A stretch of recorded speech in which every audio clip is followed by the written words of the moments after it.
নমস্কার বন্ধুরা, সুতোপার কন্যা চ্যানেলের পক্ষ থেকে সকলকে স্বাগত। আজকে একটি নতুন ভিডিও নিয়ে আবার আপনাদের সামনে আমি চলে এসেছি।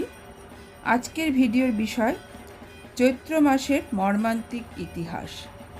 বাংলা বছরের শেষ মাস চৈত্র মাস। পুরাণ মতে প্রজাপতি দক্ষের ২৭টি কন্যার মধ্যে এক কন্যার নাম ছিল চিত্রা।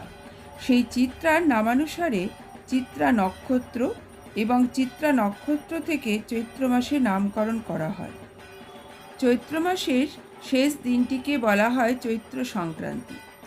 এই দিনে বর্ষ বিদায়ের উৎসব পালন করা হয়ে থাকে, যা বাঙালি জীবনে অত্যন্ত গুরুত্ব বহন করে। চৈত্র সংক্রান্তি দিনটি পালন করা হয় গাজন, নীল পূজা বা চড়ক পূজা পালন করে। এছাড়া এই দিনটি উপলক্ষ করে কোথাও কোথাও মেলাও বসে এবং শেষ প্রস্তুতি চলে হালখাতার।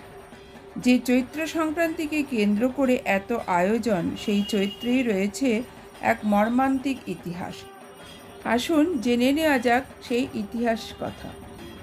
পূর্বে চৈত্রের শেষ দিনে জমিদার বাড়ির উঠোনে আয়োজন করা হতো কবিগান, লাঠি খেলা ও হরিনাম সংকীর্তনের।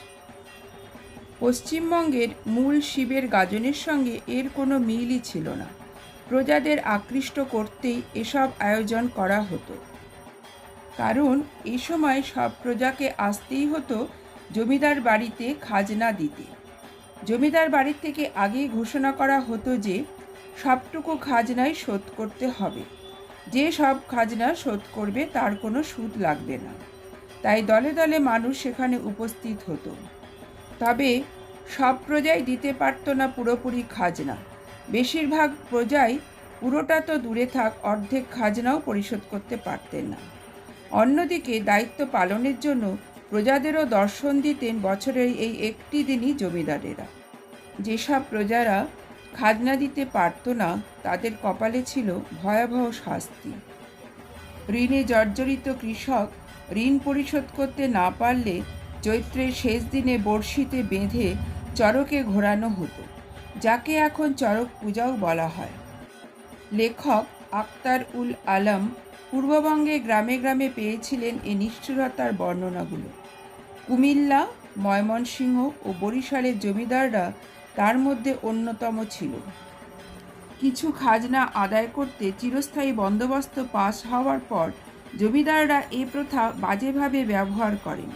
1800 সালের দিকে শুরু হওয়া এই ভয়ানক শাস্তির প্রথা চলেছিল শতাব্দীর শেষ নাগাদ। 1890 সালের পর থেকে এ শাস্তি বন্ধ হয়ে যায়।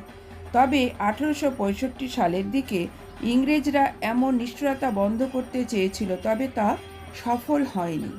যদিও জনশ্রুতি আছে বাংলায় এটা শুরু হয়েছিল 1485 সালে রাজা সুন্দরানন্দ ঠাকুরের আমলে। তখন তাদের রাজপরিবারেই এটি পালন করা হতো। পরে তা ছড়িয়ে যায় পূর্ববঙ্গের সব প্রদেশে।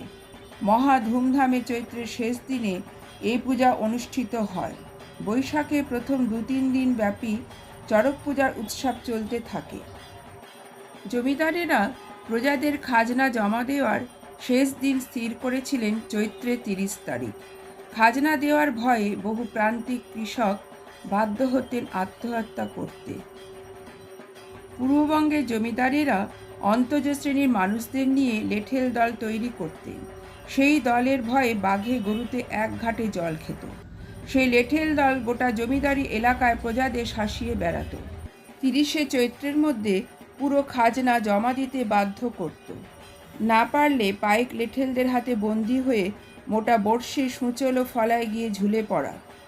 চড়কের পুরো বিকেলে রক্তাক্ত পিঠে চিৎকার করতে করতে জমিদাররা সাধারণ মানুষকে কষ্টের অভিনয় করে দেখাতে হতো। এ দৃশ্য দেখে সাধারণ মানুষ ভয়ে সিঁটিয়ে যেত। তাদের পরোক্ষভাবে যেন এটাই বোঝানো হতো খাজনা দেওয়া বাকি থাকলে তাদের অবস্থাও এরকম হবে। এতে খুশি হয়ে জমিদাররা পাঁঠা বলি দিতেন, মেলার আয়োজন করতেন, আড়ং বসাতেন। চড়ক পেরিয়ে গেলেও সাধারণ মানুষ, কৃষক শ্রেণীর কেউই বৈশাখী নববর্ষের প্রতি আকৃষ্ট হতে পারতেন না, কারণ চৈত্রের শেষ দিনের সেই ভয়ানক মানসিক ও শারীরিক যন্ত্রণা তাদের রাতের ঘুম কেড়ে নিত। পরের বছরের সেই দিনটির জন্য অপেক্ষার প্রহর গোনা শুরু হতো সেই নির্ঘুম রাতেই। পরের বছরও যখন সাধারণ কৃষক খাজনা দিতে পারবেন না, তখন একই শাস্তির মুখোমুখি হতে হবে। ততদিনে হয়তো এবছরের ক্ষতও শুকোবে না। এজন্য নববর্ষকে তৎকালীন সময়ে অনেকেই ব্যঙ্গের চোখে দেখতেন। নববর্ষের সূচনা যে সেকালে খুব সুখকর ছিল না বাঙালির জীবনে, তা বোঝাই যাচ্ছে। সেই জন্য শুভ নববর্ষে সকলেই সুখে থাকুক, ভালো থাকুক, এই কামনা করেই শেষ করছি আজকের আমার এই ভিডিও। ধন্যবাদ।